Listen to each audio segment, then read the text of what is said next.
This talk, it comes with a disclaimer and a trigger warning, okay? That's about the only way I can put this. I won't be offended if anybody gets up or anybody has to be removed by security. I would like to go into a form of role play. We had a brilliant example of this earlier today from our friends at Willhaben, and I'd like to kind of go into a form of role play with you. So I would like you all, if you don't want to, if you feel like you identify too strongly with who you are, you may leave. I'm not upset. But I would like you to play. You're no longer Scrum Masters or Agile coaches or managers who are interested in Agile or anything like that. You are now a group of middle managers, largely, some managers, whose jobs, status, and careers are threatened by an Agile transformation. Okay? You are shitting yourselves. Okay? Now, part of dealing with this, you've come along to see Conor McConor, okay, who is going to explain to you how to survive an Agile transformation and keep your job. So I'm going to be up here, rather like, and please take it as such, an American TV evangelist explaining to you guys how to sabotage an Agile transformation, okay? So please take it in the spirit it was intended in, which comes from a source of pain. So, it is so good to see so many of my fellow middle managers here today. Thank you.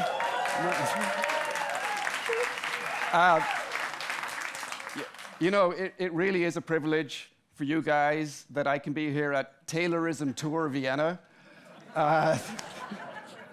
It's an inside joke if you're not into Frederick.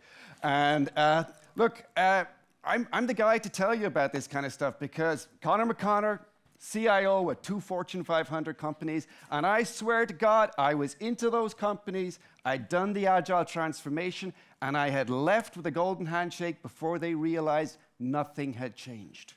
Okay? I can help you guys here. Trust me, I have this nailed. I am the guy you want to talk to. And that's why you are paying 500 euros a head. Thank you. So many paying faces is always nice to see. You guys are paying 500 euros a head, okay, for this seminar, which I'm doing today, Agile Transformations and How to Survive Them, a Middle Manager's Guide. Not that I'm a middle manager anymore, but as I said, plenty of experience in this area. Now, you may not be aware, Agile is this kind of fluffy, kind of cute, new agey kind of thing about it, and it's all empowerment and people and yada, yada, yada. You might think, where's the danger in that? Okay? But if any of you, like myself, would be perusing the Harvard Business Review, you've probably seen C-level agility, business agility, Agile is eating the world, all this kind of, go swimming with dolphins, learn to be Agile. All these articles that keep coming up about Agile, it's everywhere. It's just like coming in. Basically, we have this issue. There seems to be an Agile Apocalypse coming down on us.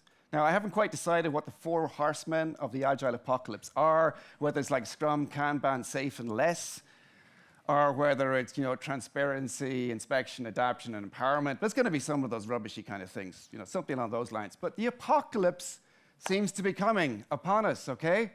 They seem to be intent on wiping out managers. I mean, that's their main goal, right? Yeah.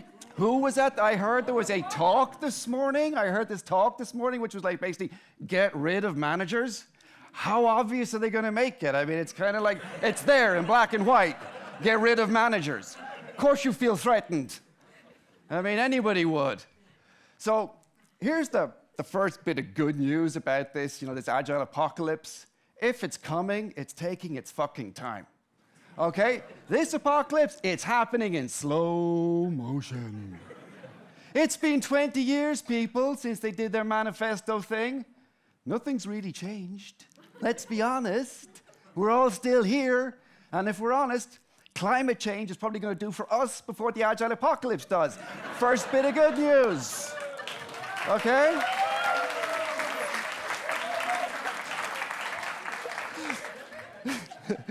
Oh, I've got laughs. This is more than I thought I'd get. So guys, seriously, it's happening so slowly. Has anyone noticed a change? We don't have to worry too much. That's the first bit of good news. Now, you shouldn't leave just yet, okay? you might think, okay, it's happening so slowly, I don't need to worry, I can just keep going the way it is. Look, you're gonna have to go through an agile transformation. It is a rite of passage as a manager these days, okay? You're not a real manager unless you've been through at least one agile transformation. Now, basically, you need to have the scars to show for it, is another way, right? So you're sitting there in the pub at the evening with the other departmental heads and you're saying, hey, you see that scar there? See it? I'm like, wow, it looks bad. What was that? Kanban. 2 years of Kanban. And the other guy goes, look here. And I was like, oh, Jesus, what was that? It looks like a less. Right? You're going to have to get through it. So I'm going to help you explain how you actually get through this thing, okay? But like I said, a rite of passage, an initiation rite. You haven't been a real manager till you've been through a transformation. So I'm going to use shorthand here, an acronym, okay? Which I'd like you're going to hear it quite often. That acronym is SMAC. Might wonder what it stands for, and I'm even going to tell you. Scrum Masters and Agile Coaches. SMACs, okay? That is my short term. So when I talk about a SMAC, I'm talking about a Scrum Master or a Scrum Master and Agile Coach, okay? Okay?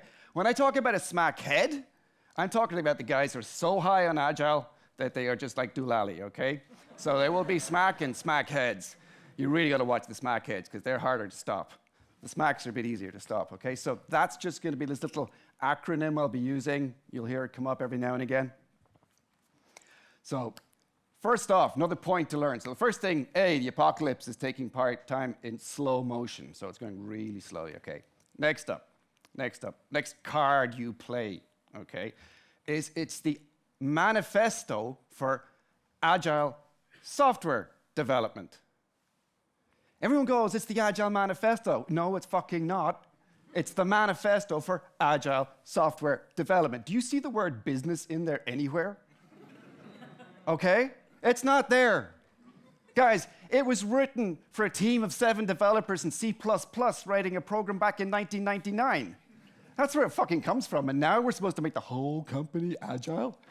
It really wasn't written for that. So the first thing is you need to know the groundwork. And the groundwork is it was written for small teams in Borland or somewhere back in the day. It's got nothing to do with what we're doing. If they want to run along the little smackheads and play with their teams and do it, let them. But it doesn't mean the organization is going to become like that. And you just got to, just take a look at the values, because they'll keep bringing it back. If they're not having much success with Scrum or Kanban, they'll try and bring you back to the values. We need to use the values. And I'll come out with you. Individuals and interactions over processes and tools. Have these guys ever... This is how we run companies, with processes and tools. How the hell are we supposed to control everybody if we don't have processes and tools? But we will get to Jira later on, okay? Next up was something like working software over comprehensive documentation, something along those lines, right? Guys, you're managers. Guys, we document everything. You need to. We all know that we've had to stab a few people on the back on the way up the career ladder, okay? You can't leave yourself open for that.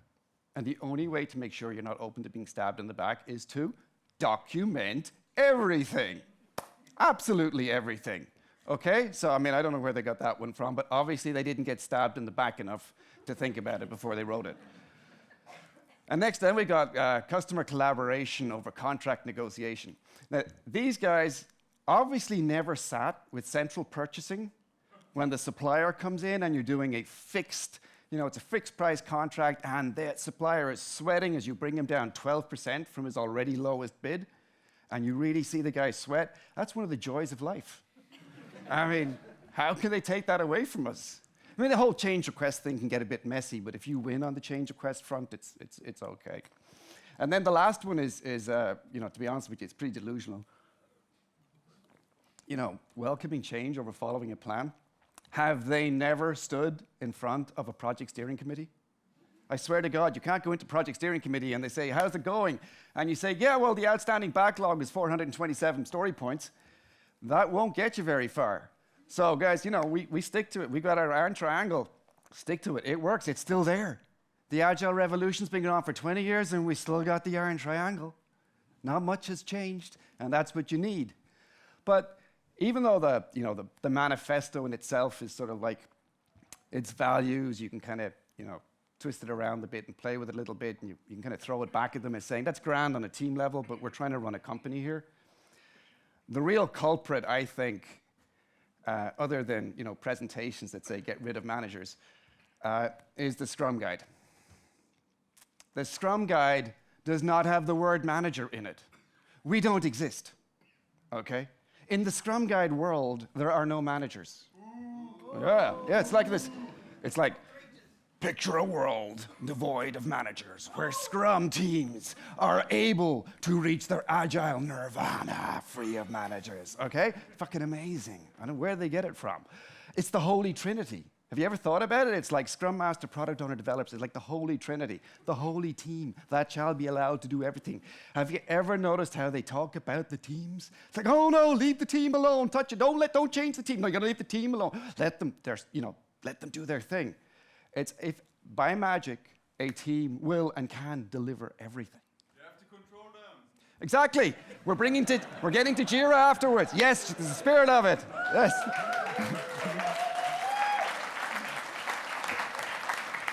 These are type X workers, and we will treat them accordingly. None of this empowerment. Whoever said they wanted to be managed? I can frickin' tell you, my whole team just said they did, because I told them to. Now we're ad libbing. Scrum Guide. Listen, you know what? The Scrum Guide actually left a little bit of room for us at one point, and then they realized there was a loophole, and they filled it. So there's been several versions of the Scrum Guide. The Scrum Guide keeps shrinking. At this rate, if it keeps going, there's going to be the Emperor's New Scrum Guide. It'll be 0 pages. And you know what? People will still be going, oh my God, did you see what Jeff and Ken did with the Scrum Guide? It's just blown my world. But I mean, how often can you write what a Scrum Master does? Anyway, this Scrum Master thing, right? Okay. There are no managers in here, but the teams used to be self-organizing. Now, under self-organizing, I could understand the team, the soccer team, runs out onto the pitch, and the goalkeeper knows he's playing in goals, and the midfielder knows he should be standing there so they can actually have the kickoff. Okay, self-organizing. And soccer, you could have a manager on the side watching, okay? You could still have influence as a manager. They spotted that loophole. They came for us. They've made the teams self-managing. There is no room for managers if the team is self-managing. We've just done it. We got rid of managers. We are completely gone. We do not exist in the Scrum world. They have, yes, it's painful. It's true. And that is, this is sort of the threat we are facing when we face up to Scrum. So Scrum is pretty much one of the bad guys in that sense. Now, you're probably wondering a little bit why we actually have to do this Agile transformation at all, or why is it being brought up? Like I said, is it just the Harvard Business Review? But I'm not sure enough people actually read that, or Stephen Deming, to decide that they'd actually, you need to do it. Guys, let's be honest here. We've seen this before. If you've been around the block a couple of times, it's FOMO. It's fear of missing out. Everybody else is doing it. The cool kids are doing Agile, so we need to be seen to be doing Agile too. It's not very logical, but if you look back in your past, at some time the phase was Spice, at another time it was PMI, at another time it was Prince. There was, you go through these phases as a company where for 3 or 4 years you reorganize and you do a new model, and then you go, well, that didn't really make a difference, and then you do it again, and then you do it again, and in the end, nothing really changes. So, this is what we've got up. I think it's basically a phase we're going to have to put up with and go through. Therefore, that's how you get the scars. You have to go through this phase and just tough it out, basically. So I'm going to look at a couple of levels of threat, agile threats, basically, that we have, just how much they might actually really threaten your careers. Because, remember, this is all about you. It's about looking after number one, guys. Your job is to look after yourselves first, okay? All the rest is, incidentary to the whole thing. So I'm going to look at a few kind of threat levels. Now, there's probably 2 kinds of transformation you might be asked to do. One might be your big boss, your vice president, whatever says, agilize those guys. Just agilize them. I don't care how you do it, just agilize them.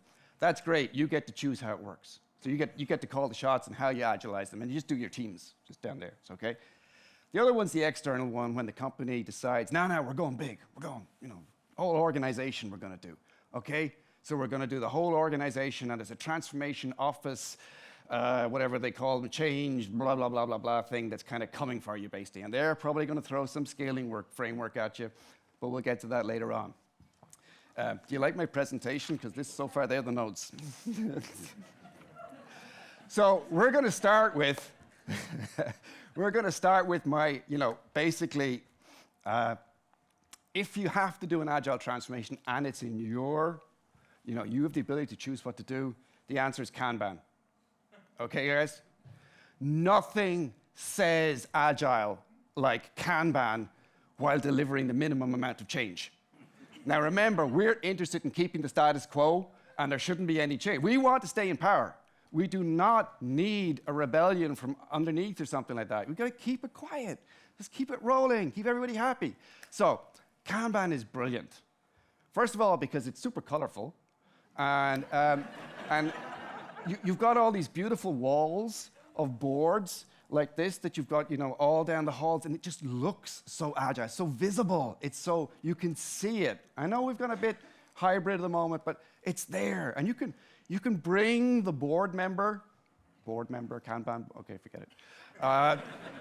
You can bring C-level board member along, and you can show him the boards, okay? And you can take a walk down the corridor, and we'll get into the parlor, a Gemba. Okay, so he's having a Gemba. Hey, do you want to have a Gemba down the thing? I'll show you some Kanban boards. So he's going down. We're looking at Kanban boards. They are super impressed. Okay, it looks so agile. But literally, come on.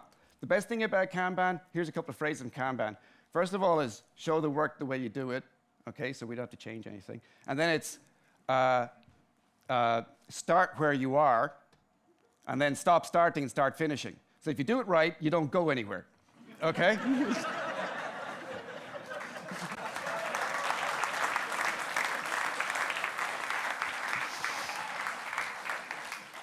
So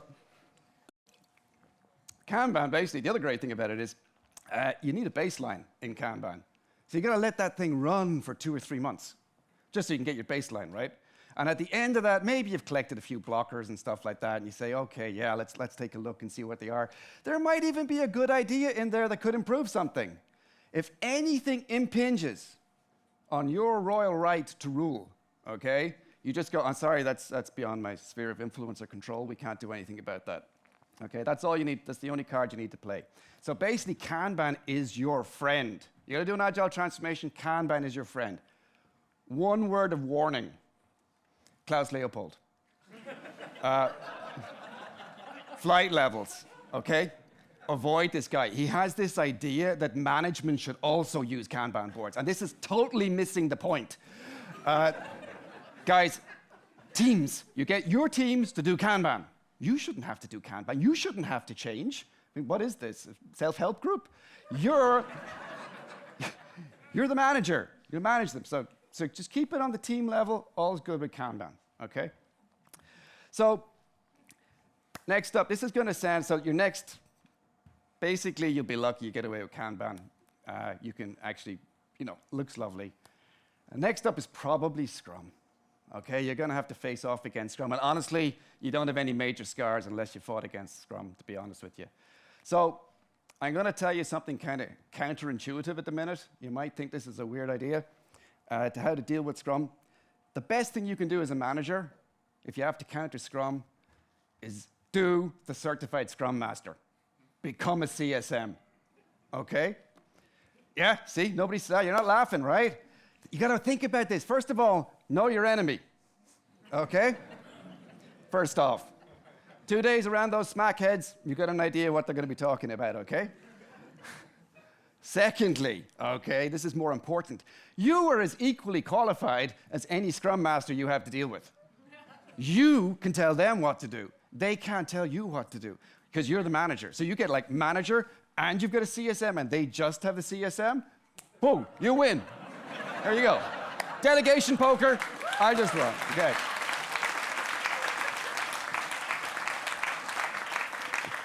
You are a certified Scrum manager. So, being a certified Scrum manager puts you in the wonderful position of being able to choose, which Scrum Masters you have. Now, in the Scrum Guide, the new one at least, it says Scrum Masters are leaders who serve, okay? Oh, that's dangerous. You do not need leaders underneath you. You're a manager. The last thing you need is somebody fomenting a revolution under your nose. The last thing you need is someone showing leadership qualities when you're supposed to be managing them, okay? You do not want that, okay? So go with the older version, which was servant leader with the emphasis on servant, okay?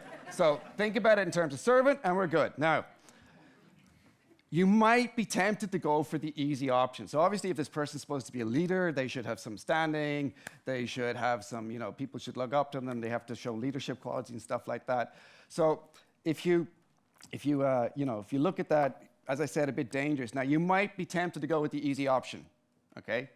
The easy option is you kind of look at your teams and you go, that junior developer, not much danger of anything happening if I make him Scrum Master. Okay, I'm taking him. That's not very fair to the junior developer, but hey, is it your job as a manager to make their life easy? I mean, the point is, honestly, the problem is the poor fella, he'll probably just be able to blow a whistle and they'll get to a meeting and they'll get back from a meeting and they'll probably resent him for it. But here's the problem, not the junior. You leave yourself open to the accusation you're not taking it seriously enough, okay? Okay? We don't want that. We want to look like we're playing along, okay? You gotta look like you're into it, okay? So, put the poster behind your desk which says, don't do Agile, be Agile, okay? On the desk.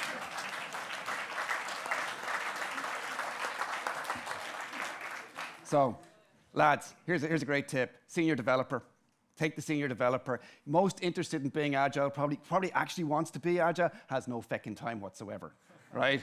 He's basically delivering code, holding hands with the junior devs, way too busy to do anything. So immediately, he's a leader, but he's just not going to have time to foment a revolution. Great stuff. And you took it seriously. You gave it to someone senior. I'm taking this Agile stuff really seriously. Look what I did, okay? Next up, if that doesn't work, the best thing up after that is you take the team leader or the group leader, because, they were giving the team the work anyway.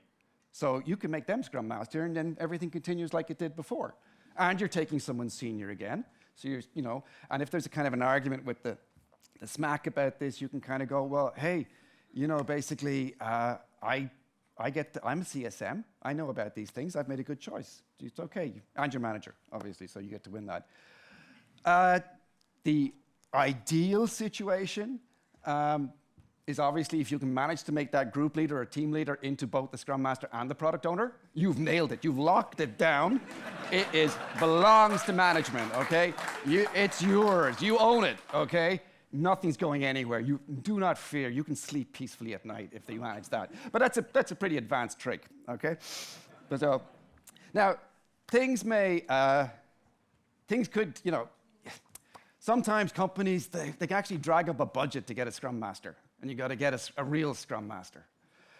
So that could be also tricky, because now you've got this external influence coming in, and they could really try and usurp things. So if you get a Scrum Master in your CSM wisdom, here's the easiest way to hobble them off the get-go. You give them 3 teams. They are never out of a meeting, okay? They've never left a meeting since they got into the company, okay? You have this guy, that's it. He doesn't have the energy to do anything. He's just going from one meeting to the next, okay? So that's the first, easiest, and quickest way to hobble, the Scrum Master when he comes in, okay? So, yeah, well, you got to protect yourself. Now, some of the CSM stuff that we did and all this stuff, we can use this because, we know that basically developers are lazy gold brickers who don't do anything. Otherwise, our software would be delivered on time with decent quality, and that's not what happens. So ergo, it must be the developer's fault. So, you can find a few ways to maybe encourage the developers to kind of get stuck in a bit more. So the old classic for us was always the old lines of code, KPI. But I mean, you're a CSM now, so we can go with story points per developer, okay? This is a really good metric. We're going to go with story. Now, this does involve telling the smackhead basically that it's like one story per developer, okay? They might try and, but you, like I said, play the CSM card and then the manager card, okay? But basically one story per developer, okay? And then you can work out the number of story points per developer. But it's great because that's your baseline. And then you go, I've read Jeff Sutherland. I know it's twice the work in half the time. That's a 400% increase. I want to see that by the end of the year. There you go. Now they're under pressure to deliver and to keep improving as they go along. So that's the 400%. I haven't seen it yet, funnily enough. But it's worth a try. So another one that you can do in this, your expertise as CSM, right? You kind of breeze in and you go 4-week sprints, okay? 4-week sprints, fantastic. 3 sprints, quarterly release. Boom, less meetings, less overhead, and you can do the analysis, development, test, and QA all in one sprint. It's brilliant. And then in the second sprint, you can do the sit tests and bug fixes, and in the third sprint, you can do the cat. Hey, we don't have to change anything. It's brilliant. 4-week sprint, guys. Write it down. This is, if I was doing an exam, and this was the question, how long should a sprint be? It's 4 weeks, okay? Literally, you can basically build everything right back in where it was before. It's great, just no change. Fantastic. Status quo, you're in. So despite putting these kind of hurdles in the way, there is a danger that the Scrum Master might actually be successful. You start to build up a bit of team spirit and actually get something going. It could be, you might get a bit nervous and feeling a sense of loss of control or something like that. But you probably have an ace up your sleeve that you don't know about. So you need to add a new team member, okay? That team member is God. Now, I know I'm Irish, I'm thinking about that God, but no, I mean grumpy old developer. Now,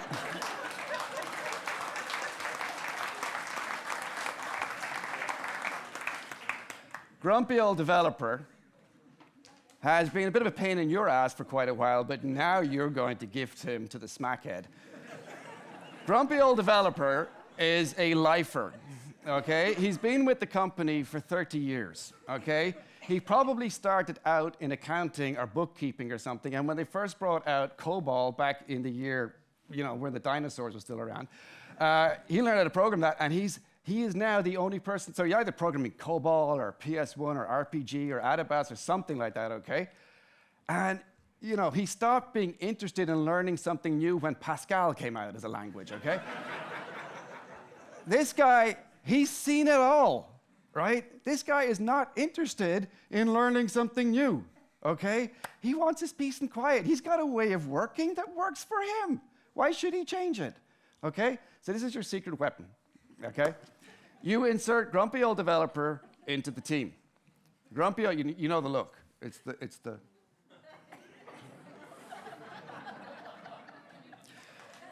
In every, it's going to be, every time Smackhead comes up with a new idea, it's going to be, yeah, we tried that, didn't work.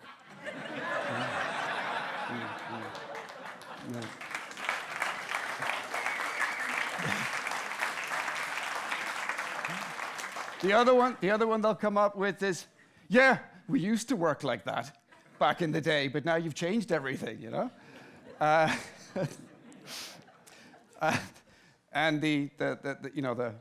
the other one will be, the straight up, that won't work here, obviously, but the straight up, like, well, make me. You can't. This guy is like he's holding things together, literally. He's the guy with the finger in the boat stopping all the water flowing in, okay? You can't afford to do that.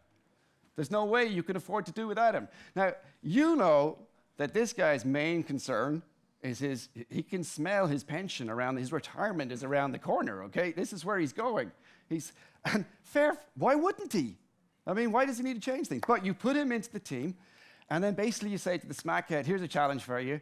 I'm kind of worried about this guy's, I don't think his mindset's the right one, okay?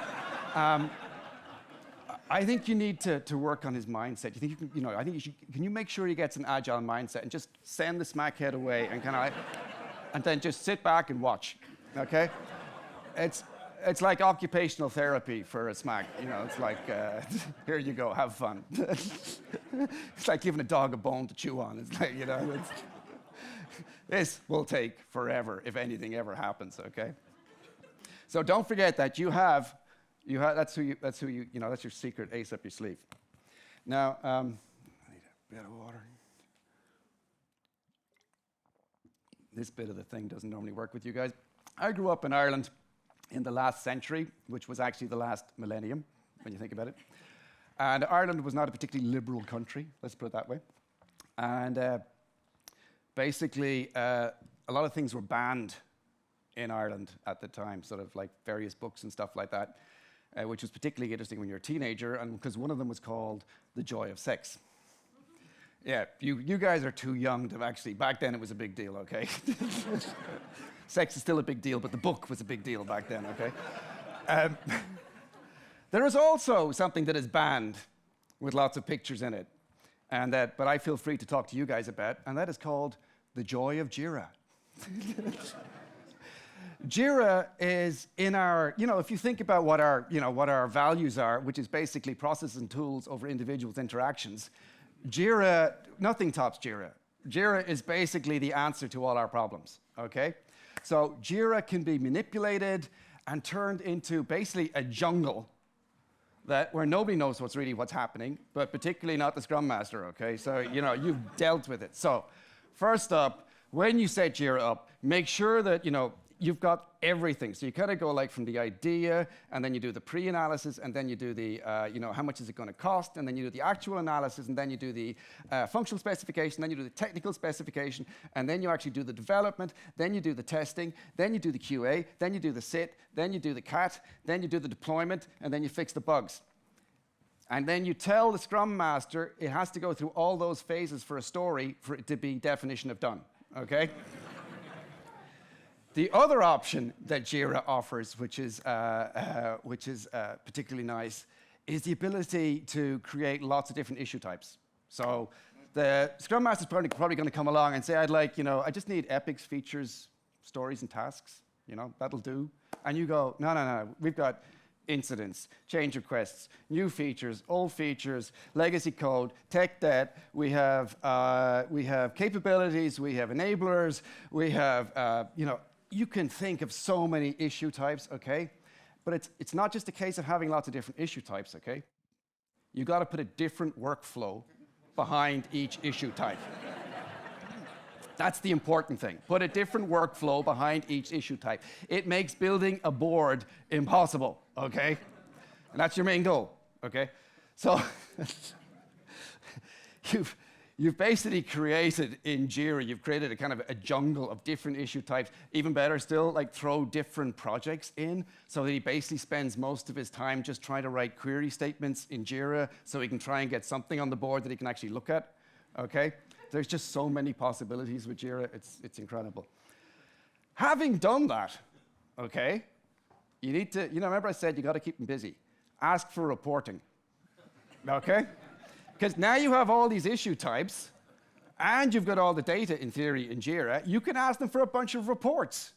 This is excellent. You can tie their hands completely. You can ask them how many bugs did we have in sit, how many bugs did we have in cat, how many bugs did we have in release, how many lines of code, story points per developer, what's the cycle time in development, what's the cycle time in test, how often did it go back and forth between tests. You can ask for so many things, okay? And you don't need to do anything with it, okay? Lads, it's great. Just demand it. Just demand. Don't ignore the fact that if you're going to measure something, only do that if you're actually going to change something based on it. You're not interested in that. You're interested in keeping them busy, okay? So whatever tickles your fancy, ideally change what you want to see every quarter or stuff like that, so in case they get into too much of a routine and they're actually getting it done quickly, remember, you're trying to keep them busy, right? So that's how you can, you got to hand it to Jira. I think it's pretty impressive, really. So, what do you do? Oh, boy. You sure we can't have the beer now? What do you do with the really enthusiastic smackheads that don't give up, okay? I mean, this is worrying, because I mean, there's some of them, they're pretty devoted. Promote them. Promote them or promote them?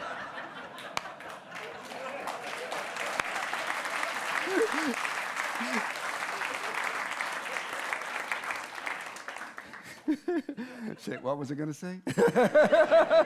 That's better than my joke.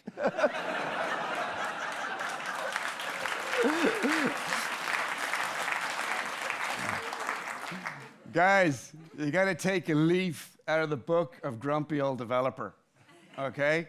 Actually, do you know what you really need to do? You need to believe in your own company culture. Because as Peter Drucker said on one famous occasion, culture eats smackheads for breakfast. Okay? I'm pretty sure that's word for word what he said, okay?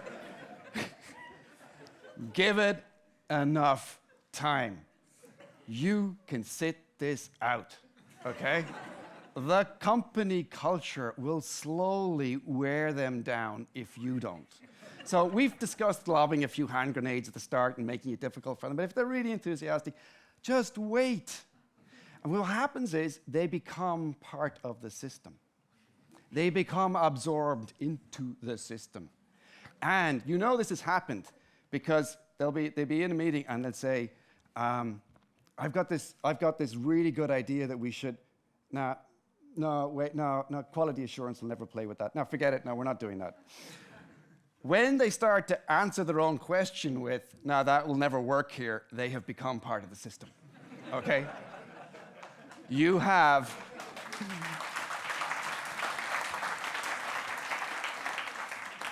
your own pet smack, okay?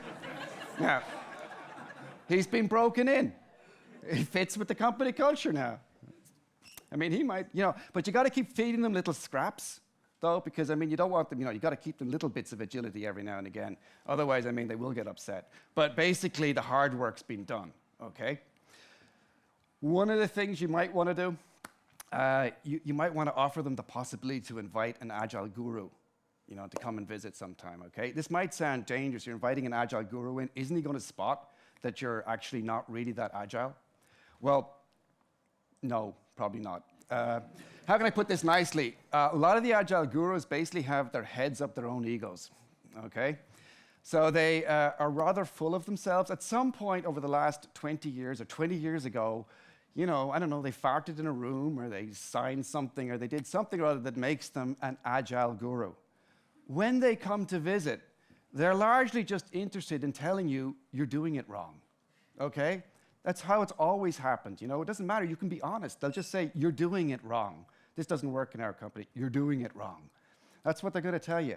But the other thing is, the more, to watch anyway, is all the smackheads will become little fanboys when the Agile guru was there, okay? It's like, oh my God, he's here, look at this guy. And then they'll be going like, I shook the hand of the guy who signed the manifesto for Agile software development. This hand, never going to wash it again. COVID put an end to that, by the way. But just they're there to float on a wave of adulation. Because, I don't know, they came up with the idea of a daily, or they named Scrum, or they did something, and that's it. You get in the history books for that. In the Agile world, this is a big deal. 20 years later, they'll still be celebrating you thought of something. So just let the fanboys take care of it. They can go on a wave of adulations that come along. So let's take a look here, see what else we got. We can wrap it up a bit earlier. Now, there's a couple of, that kind of is basically where we are with the internal. This is where you're kind of in control as the manager. You've been asked to agilize people, so you pretty much have that under control. And as I said, in worst case situation, you may have to wait a while, but you still get on top of them. So the other thing is, it's coming from outside, and they'll probably be coming at you with a scaling framework, okay? And, this could be a bit hit and miss for you. The threat level here is a little bit higher because you are no longer completely in charge of what's happening, okay? Now, the first one they're liable to come at you with, or they might come at you with, is the Spotify model, okay? I'm going to tell you now, don't worry too much. It was kind of a phase that consultancies went through, just like your company's going through an agile phase. The consultancy company went through a Spotify model phase. For some reason, they thought, I mean, this is an old joke, but for some reason, they thought that what worked for a Swedish startup music selling company in 2012 was going to work really well with the bank and insurance companies in 2018. And surprisingly, it's actually mostly a renaming exercise. You don't need to worry too much. The important thing is, as a manager, to make sure that you are the tribe lead, okay? Everything else is immaterial. You are the tribe lead. Who they make product owner and all that stuff, forget it. You just be tribe lead. That's all you need to do if Spotify comes along. Straight in as tribe lead. The rest is easy. Now, next up, and this is the one that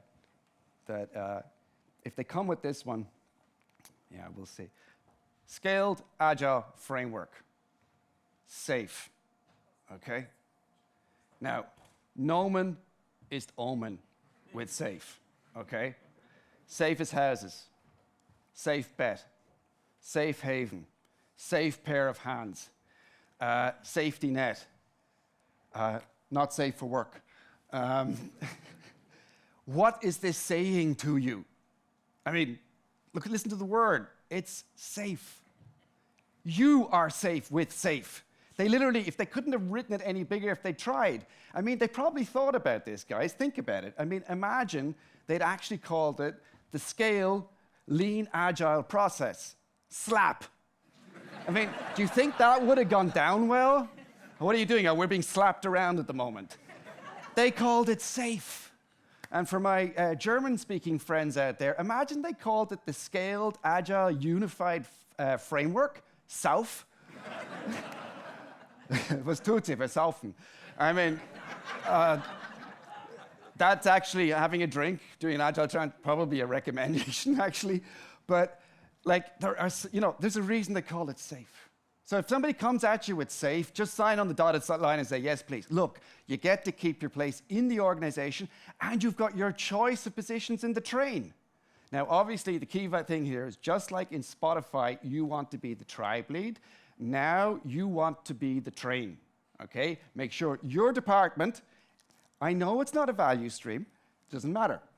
Your department is the train, okay? And then you can choose, do you want to be the release train engineer? Do you want to be product management? That's your choice afterwards. But the important thing is solidify your power and make sure that you own the train. That's all you need to do with SAFe. Now, they might come out with your PI planning and all this kind of stuff they put around SAFe. Lads, this is so cool. It's basically your quarterly release, just like it always was. You're not doing anything different than you did before. You're going to do what we always do. We'll spend the last 6 months of the year planning what we're going to do for the next year. Then we'll do in the first 6 months of the year working out that that's not going to work the way we thought, and then start the whole thing all over again. Nothing changes. It's ideal. If they come with SAFe, sign up on the dotted line. You want to be doing SAFe, okay? It's absolutely guaranteed. Your job, you have it. It's there. You're saved, okay? Last level of threat, okay, is less. Large-scale Scrum, okay? Now, there's a warning in two ways, but like, guys, it's got Scrum in the title. Now, as we know, Scrum loves managers. So there's a warning in that one in the first place. And the second thing with less is that, basically, what does less say to you versus SAFe? Would you prefer SAFe or less? I mean, less, there's a sense of loss involved in less, which might be your loss, which is what we're trying to avoid here, okay? So, if you've got a choice, but if someone's coming out saying, we're thinking about implementing less, your job is to say, yeah, but lads, have you looked at SAFe? That's where you want to move it, okay? You need to move that discussion towards SAFe, okay?